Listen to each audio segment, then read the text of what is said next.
오늘은 축복이 이긴다, 무조건 이긴다, 축복이 이긴다, 무조건 이긴다라는 제목으로 하나님 말씀 증거하도록 하겠습니다. 이 성도들의 삶과 또 우리의 행동의 모든 근거는 하나님께 있습니다. 그러니까 하나님이 중심이라는 것을 먼저 염두에 둬야 됩니다. 근데 하나님이 중심일 때 우리 자신을 볼 수 있죠. 우리가 누굽니까? 하나님의 자녀입니다. 그러니까 성경에 두 축이 있는데 우리는 하나님을 믿습니다라고 하는 하나의 축과 또 우리 자신을 이해할 때 우리는 하나님의 형상대로 지음받고 예수 그리스도의 십자가로 말미암아 하나님의 자녀가 되는 권세를 가진 자녀다. 로마서 8장에도 계속 강조하는 게 그거잖아요. 자녀라는 거예요. 자녀. 자녀기 때문에 영광도 같이 갖지만 고난도 같이 누리는 거다. 그래서 모든 고난을 풀든지 뭐 우리가 해석하지 못할 모든 문제가 올 때에도 해석의 원리가 뭐냐면 자녀라는 거예요. 자녀. 하나님의 자녀라 그러면 다 풀린다는 것입니다. 그 자녀됨을 이해하지 못하면 납득이 안 되는 거죠. 어려움이 있는 거죠. 그러니까 하나님의 자녀라는 게 뭡니까? 하나님 닮았다라는 거예요. 그래서 하나님 하시는 일들을 우리의 삶 가운데 우리도 해야 될 것이고, 하나님은 생명의 근원 아니십니까? 성도들이 가서 해야 될 사명이 뭐냐 하면 생명을 흘려 보내는 것이다. 그래서 성도가 가기 이전엔 세상은 다 이렇게 얽히고 설켜 있고 어둠의 그림자가 있습니다. 성도가 왜 가는 거예요? 사명을 가지고 가는 거죠. 하나님을 선포하러 가는 겁니다. 하나님같이 되려고 가는 거예요. 그러니까 하나님같이 된다는 게 뭡니까? 생명을 흘려 보내는 것이다. 그러니까 우리가 생명의 능력을 보여주는 그런 하나님의 자녀로서 가는 것이다. 그러니까 하나님과 하나님의 자녀됨, 이 두 축 가지고 우리 해석을 했으면 좋겠습니다. 그래서 현실적으로 우리 삶 가운데 어둠의 그림자가 있고 풀리지 않는 문제가 많이 있지 않습니까? 그렇다는 얘기는 뭐예요? 생명이 생명으로서 역사하지 못한다라고 생각하는 게 옳죠. 그 여러 가지 중에 하나가 뭐냐 하면 용서의 문제라는 거예요. 우리 성도들이 용서를 선언하고 용서를 베풀게 되면 그때부터 생명이 흐르기 시작합니다. 근데 그걸 미루거나 난 못하겠어 이렇게 되면 그때부터 꼬이기 시작하는데 맺히기 시작한다는 것입니다. 그게 다 안 풀린다는 거예요. 성도는 용서를 선언하고 용서하기 위해서 이 땅에 왔다. 그것이 자녀됨의 어떤 여러 가지 요인 중에 하나라는 것입니다. 오늘 요셉을 통해서 용서의 능력을 한번 봤으면 좋겠습니다. 요셉만큼 사실 용서하기 힘든 사람도 없죠. 자기 친형제가 자기를 무고하게 노예로 팔아먹었잖아요. 그죠? 그다음에 또 무고하게 보디발의 아내 때문에 또 감옥에 들어가고, 또 도와줬던 사람이 2년 동안 새까맣게 잊어버리고 도와도 안 주고, 사실 뭐 큰 대목만 봐도 한 세 대목 정도가 도저히 용서가 안 되는 일들이 벌어지는데 용서 선언하잖아요. 그게 왜 그렇습니까? 하나님의 자녀이기 때문에. 자녀됨의 능력. 근데 그걸로 끝났나요? 모든 게 더 풍성해졌죠. 능력이 임하게 됐죠. 여러분 요새같이 되고 싶습니까? 그럼 그 용서 이걸 배워야 된다는 것입니다. 오늘 두 가지를 살피겠는데 첫 번째는 용서가 있어야 치유가 일어난다는 것입니다. 오늘 21절 먼저 보십시오. 당신들은 두려워하지 마소서. 내가 당신들과 당신들의 자녀를 기르리이다 하고 그들을 간곡한 말로 위로하였더라. 용서 플러스 위로까지 했다는 것입니다. 위로까지 했다. 하나님의 명령이 뭐냐면 먼저 용서하라는 거죠. 일단 용서하라. Forgive first. Forgive first. 일단 용서하라는 거예요. 우리가 순종한다라는 말에 대해서 지난 주일 저녁에 한번 살폈죠. 순종이 뭐냐? 순종은 들으라는 거예요. 듣는다. 인간은 쉐마적 존재라고 그랬죠. 듣는 존재. 듣는 게 순종입니다.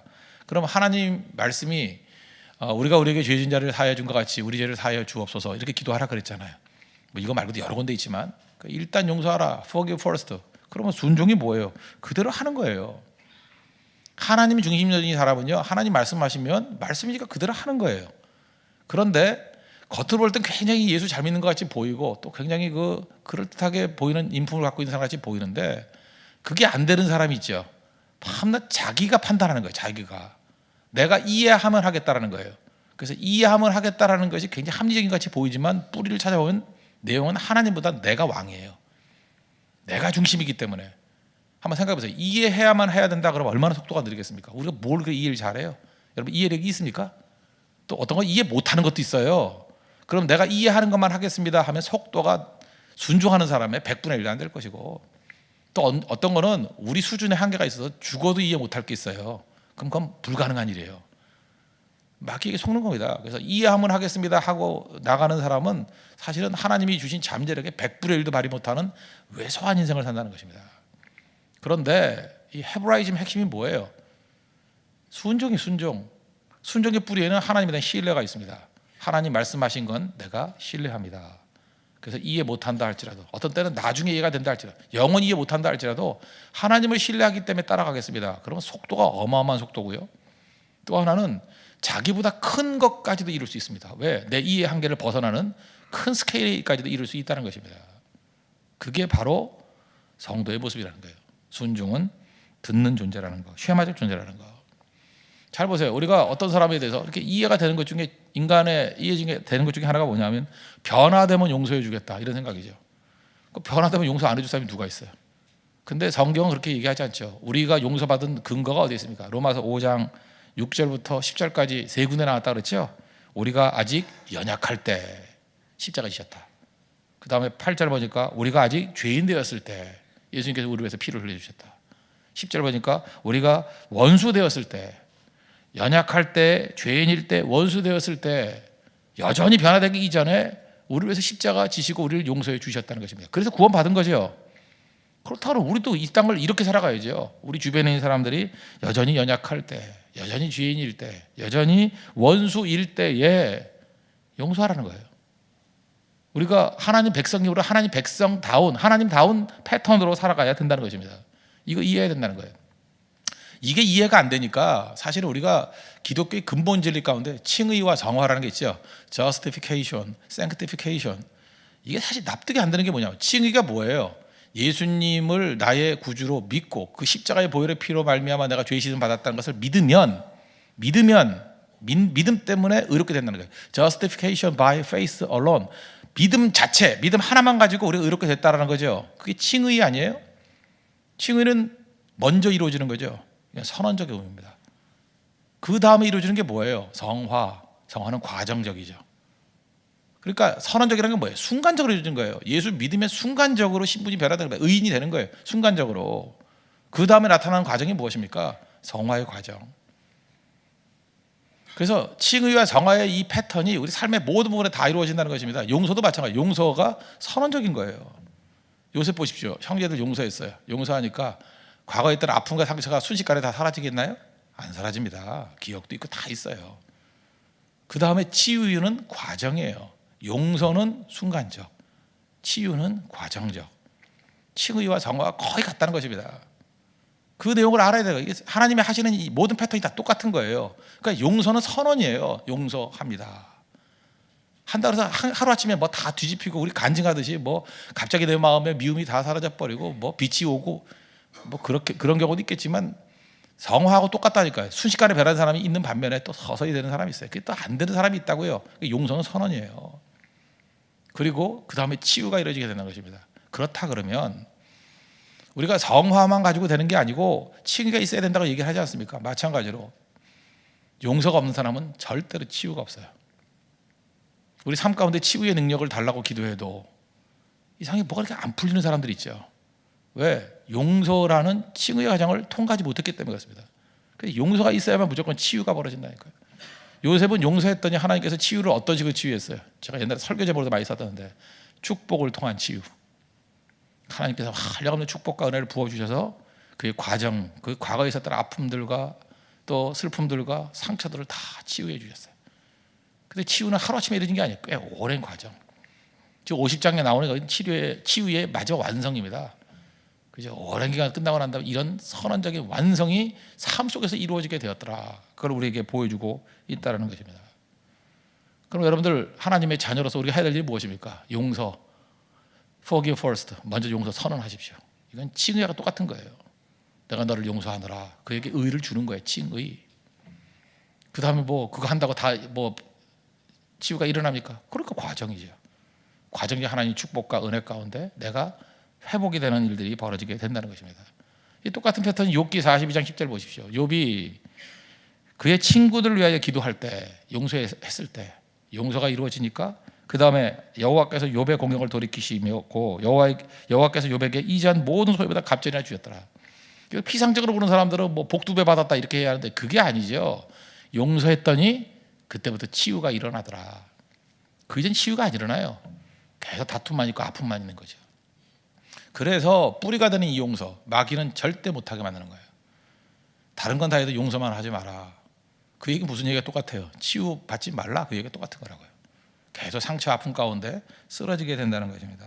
용서 안 하면 악순환됩니다. 그리고 죽음을 퍼뜨리는 것이 된다는 것입니다. 예를 하나 들어본다 그러면 어떤 여자분이 이게 골목길을 가는데 어떤 봉변을 당할 뻔했습니다. 어떤 나쁜 놈이 와가지고 봉변을 당할 뻔했어요. 그러다가 이제 소리 지르고 하니까 이게 도망쳤거든요. 근데 경찰이 왔습니다. 경찰이 와가지고 물어보는 거예요. 그놈의 인상 차이가 어떠냐? 그랬더니 뭐 순간에 기억이 잘 안 나니까 확실한 거 뭐냐? 곱슬머리입니다. 그랬다는 거예요. 곱슬머리입니다. 근데 마침 그 우연히 어떤 청년 하나가 지나갔어요. 근데 곱슬머리예요. 그거 하나 듣고 원래 이러면 안 되는데 경찰이 잠깐 갑시다 하고 연행을 했어요. 아직 확인된 게 아니죠. 예, 용의자로 연행을 했어요. 연행을 했는데 그 남편이 오자마자 화가 너무 나가지고 그냥 용의자로 온 건데 아직 모르는데 오자마자 이놈이구나 하고 죽도록 패놨어요. 거의 죽음 직전까지. 다 때리는 걸 끝내고 나니까 진범이 잡혔어요. 곱슬머리인데 딴 곱슬머리예요. 그죠?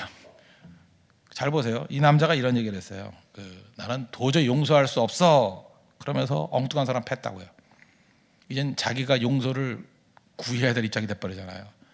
함부로 떠들지 마십시오. 나도 잘못해요. 나도 용서가 필요한 존재라고. 우리 그런 일이 얼마나 많아요.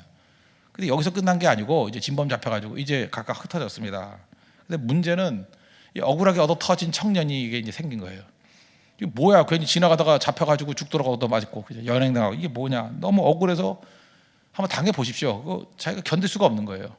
그래서 참다 못해 가슴에 칼을 품고 다니는 칼, 진짜 칼. 그리고 내가 그놈 죽인다. 복수하겠다. 그리고 막 연락도 하는 거예요. 내가 너 복수하겠다 말도 하고. 너무 억울하니까. 너무 억울함이 지나치니까 이 사람이 점점 폐익이 돼가 버리는 거예요. 말이 안 되는 거죠. 아들이 자꾸만 쇠약해지고 하니까 그 어머니가 신앙이 좋으신 분이었는데 어머니가 자초지종을 물어봤더니 억울한 일 당했다 그 얘기를 들었어요. 아들아 너 예수 믿는 사람 아니냐? 용서해야 된다. 그것도 용서 못해서 어떻게 하나님의 자녀라 그럴 수 있겠니? 근데 용서가 안 된대요. 근데 이제 거기서 어머니가 더 아들하고 매달려서 할 수 없으니까 밤마다 기도하는 거예요. 하나님 우리 아들을 불쌍히 여겨 주시고 저렇게 억울한 일 당했다고 저렇게 용서를 못 하는데 맺힌 거 풀어 주십시오. 계속 기도하는데 어느 날 아들이 그 어머니 기도 소리를 들은 거예요. 가보니까 어머니가 어둠 속에서 간절히 기도하는데 자기를 위해서 기도하더라는 거예요. 용서해달라고, 용서의 마음을 달라고. 근데 그 기도 소리를 듣다가 아들이 감명을 받은 거예요. 그래서 어머니하고 가가지고 자기 가슴속에 있는 칼을 내려놨대요. 용서하겠어요. 그리고 아들과 어머니가 껴안고 울고 있는데 갑자기 어둠 속에서 한 남자가 또 나타나더라는 거예요. 나오더니 자기도 울면서 저도 용서해 주세요 그러더라는 거예요. 내용이 뭐냐면 그 남편이에요. 남편은 또 뭐냐면 아들이 하도 죽인다 협박하고 다니니까 네가 죽이기 전에 내가 선수 치겠다 그러고 자기도 칼 품고 온 거예요. 아들 죽이겠다고. 내려와서 자기도 칼 내려놓고 또 셋이서 잡고 우리는 하나가 되었습니다. 노래 부르면서 이제 하나가 됐다는 거예요. 잘 보세요. 사실 여기에 진짜 문제가 됐던 사람이 누구예요? 진범이 있었죠. 걔는 감옥에 들어가 있어요. 여기 당사자가 없어요. 마귀가 뿌려놓은 건 뭐예요? 그냥 쓸데없는 억울함만 뿌려놓은 거예요. 다 억울한 거예요 사실은. 여기서 억울하지 않은 사람이 누가 있어요? 다 억울한 사람만 있는 거예요. 억울한데 용서 안 하니까 진범, 진짜 범인은 감옥에 가 있다니까요. 거기 존재도 안 해요. 남은 사람끼리 지옥 만들고 있잖아요. 여러분 어디 싸움 나는데 한번 가보세요.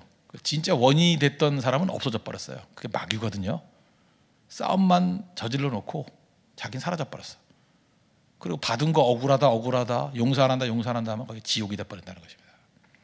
근데 이 마귀의 시도를 깨버리는 게 뭐예요? Forgive first. 일단 용서를 선언해버리는 거예요. 그럼 끝나는 거예요. 그 다음부터 치유가 일어나고 하나님께서 얼마나 부어주시겠습니까? 이 성도가 해야 될 일이라는 것입니다. 그럼 오늘 이 아침에 뭐 복잡하게 생각하지 말고 이런 거 다 기억하라는 얘기가 아니고 우리 삶 가운데 이렇게 맺힌 게 있잖아요. 뭐가 안 풀린다. 그러면 이해하려고 그러지 말고 오늘 말씀 그대로 여러분 쉐마초촌입니다. 들으십시오. Forgive first. 먼저 용서하십시오. 그럼 그때부터 풀린다는 거예요. 어둠의 문제가 다 사라져버리고 하나님이 역사하시는 일들이 나타나는 그런 은혜의 능력이 나타나게 될 것입니다. 여러분 마음속에 지금도 얼굴에 미소가 사라진 이유가 뭐예요? 앙심이 있어서 그래. 앙심. 그죠? 이 풀지 못한 것들 선언하십시오. 그때부터 치유의 역사가 나타나게 될 것입니다. 또 한 가지는 하나님의 축복은 어떠한 방해와 저주를 이길 수 있다는 것입니다. 어떤 방해가 온다 할지도 저주가 온다 할지도 하나님의 축복이 이긴다는 거예요. 오늘 20절 보십시오.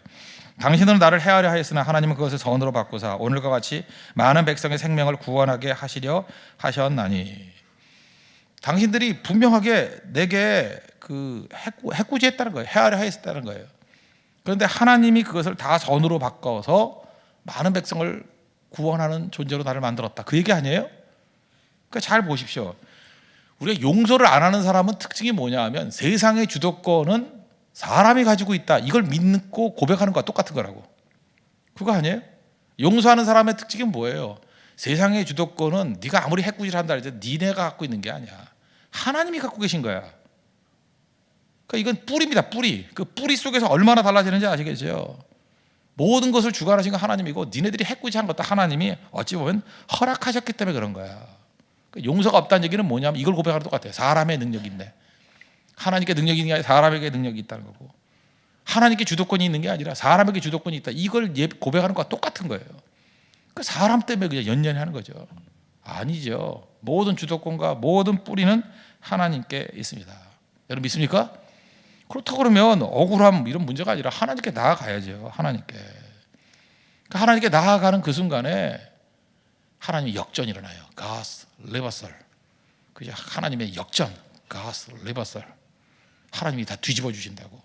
그래서 해도 선으로.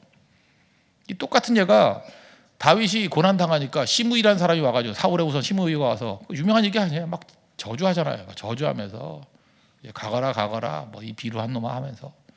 그랬더니 옆에 있는 부하들이 가서 죽일까요? 그랬더니 죽이지 말라. 야, 내 몸에서 난 아들 압살롬도 반역하고 저러는데 뭐 원수 집안인 사울 집안에서 저런다고 뭐 틀린 거냐? 좀 과도하긴 과도하네. 그러면서 뭐라 그래요? 사무엘하 16장 12절 보니까 여호와께서 나의 원통함을 감찰하시니. 원통함 없다가 아니에요. 있어요. 나 원통함 있어요. 근데 그 원통함을 시므이에게 갖고 나가는 게 아니라 하나님께 갖고 나가요. 오늘 그 저주 때문에 여호와께서 선으로 내게 갚아 주시리라. 이게 God's reversal이에요. 뒤집는 거. 저주를 많이 하는데 저주를 가지고 하나님 앞에 원통함 들고 나가니까 하나님 이 저주 때문에 날 복으로 바꿔주세요. 이게 믿음이에요. 그때 하나님 복으로 바꿔주셨죠. 다 회복시켜주잖아요. 다.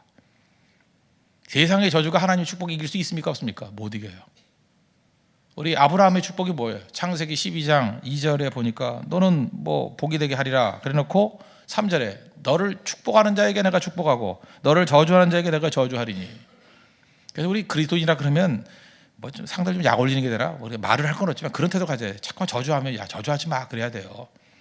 그 다음에 말 안 해야 되지만 혹시 할 말이 기회가 있다 그러면 너 저주받을까 봐 그래. 맞죠? 하나님 백성 저주하면 그 저주하는 자를 저주한다 그랬잖아요. 저주받는다고. 그래서 가가지고 잠깐만 그럴 필요성이 있어요. 좀 날 축복해 줄래? 그래서 또 말하면 또 안 돼요. 교만해 보이니까. 그래야 네가 복 받지. 그게 맞는 거라고요. 축복하는 자에게 축복해 주시고 저주하는 자에게 저주한다 그랬잖아요. 그 정도의 믿음을 갖고 있어야 된다는 것입니다. 하나님의 역전. 로마서 8장 28절 말씀. 우리 로마서 8장 그래서 중요한 거죠. 우리가 알거니와 하나님을 사랑하는 자 곧 그의 뜻대로 부르심을 입은 자들에게는 모든 것이 합력하여 선을 이루느니라. 하나님의 축복을 믿는 자예요. 환경 때문에 너무 연연해하지 마십시오. 그게 하나님의 백성이라는 것입니다. 여러분 항상 하나님 앞에서 용서하고 하나님의 축복을 구하는 믿음의 종 되기를 바랍니다. 사막에 토비아스라는 사람이 있어요. 토비아스라는 사람이 있는데 부자인데요. 거부예요. 사막에서 부자는 이 샘을 갖고 있는 사람, 오아시스를 갖고 있는 사람이에요. 물을 갖고 있는 사람. 물이 얼마나 중요합니까? 근데 주변에 있는 많은 사람들이 목마른 사람들이 오니까 물을 나누어 줘요. 자, 어제 또 우리 그 이진의 박지현 진장하고 뭐 얘기를 나누다 보니까 이번 인도 선교 낙타섬에 갔더니 물 이게 큰 통 갖고 왔더니 낙타섬에 거기 물이 없어요. 애들이 막 몰려와 가지고 물을 달라 그래. 물을 안 주니까 뭐 어떤 애는 뺏어도 갔다 그러더라고요. 얼마나 목이 많은 거 그러겠어요. 그래서 그 여자분이 갖고 있으니까 뺏어가지고 자기들이 마시더라고. 참 안타깝지 않습니까? 그걸 나쁘다고 얘기하고 거기 물을 좀 줘야 되잖아요. 물이 없으니까. 마실 물이 없으니까. 그러니까 막 더러운 물 먹잖아요. 마실 물이 없으니까. 물을 달라. 사막에서 물이 얼마나 귀중한 것입니까? 근데 부자가 물을 갖고 있어요. 목마른 사람들이 많이 있으니까 이 토비아스가 물을 막 나눠줬어요. 좋은 부자죠. 하나님께서 여러분에게 많은 거 주신 이유 중에 하나는 이렇게 나눠주라는 것입니다. 그러다가 뭐 일이 있어가지고 타지로 여행을 떠나게 됐습니다. 그래서 자기에게 수석 하인에게 맡긴 거예요. 네가 대신 물을 나누어 줘라. 근데 이 하인은 주인 토비아스하고 좀 다르네요. 물을 나눠 주는데 시간이 가면서 점점 어떻게 바뀌냐. 처음에 이렇게 나온 거예요. 착한 사람에게만 물을 준다. 나쁜 사람들 물 안 주는 거예요. 착한 사람에 자기 기준으로 착한 사람에 물을 준다. 그러다가 조금 지나니까 착한 사람에서 나에게 잘하는 사람에게만 물을 준다.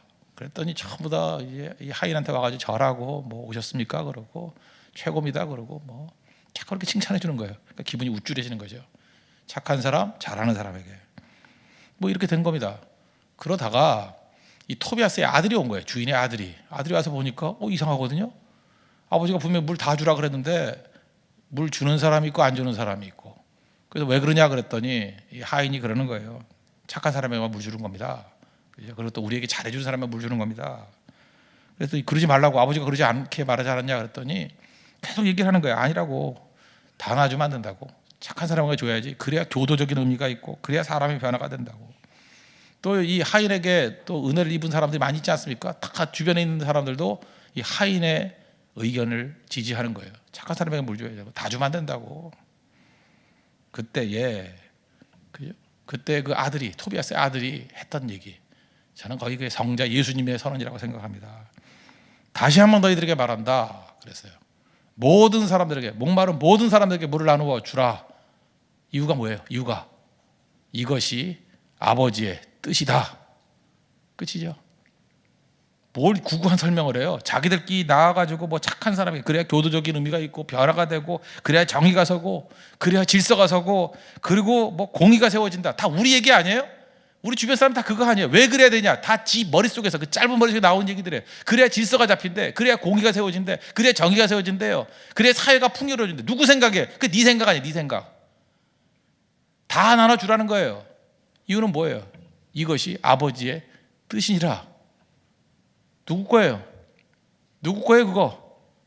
아버지 거 아니에요. 아버지의 뜻인데요. 용서하십시오. 이것이 아버지의 뜻입니다.